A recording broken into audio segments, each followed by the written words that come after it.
શું તમને ખબર છે રક્ષાબંધનની રાખડી પાછળ હજારો વર્ષ જૂની પૌરાણિક કથાઓ જોડાયેલી છે। દ્રૌપદીએ શ્રીકૃષ્ણના હાથમાં થયેલી ઈજા પર પોતાના વસ્ત્રનો ટુકડો બાંધી દીધો હતો।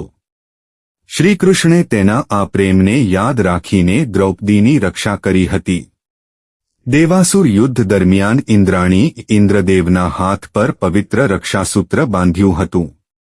આ રક્ષાસૂત્રને ઇન્દ્રના રક્ષણનું પ્રતીક માનવામાં આવે છે। કથા અનુસાર યમુનાએ પોતાના ભાઈ યમરાજને રાખડી બાંધી અને તેનું સ્વાગત કર્યું। યમરાજે પ્રસન્ન થઈને બહેનને વરદાન આપ્યું કે જે ભાઈ પોતાની બહેન પાસેથી રાખડી બંધાવશે તેને શુભ આશીર્વાદ મળશે। રાખડી માત્ર એક દોરો નથી, તે ભાઈ બહેનના પ્રેમ, વિશ્વાસ, લાગણી અને એકબીજાની રક્ષા કરવાના વચનનું પ્રતીક છે।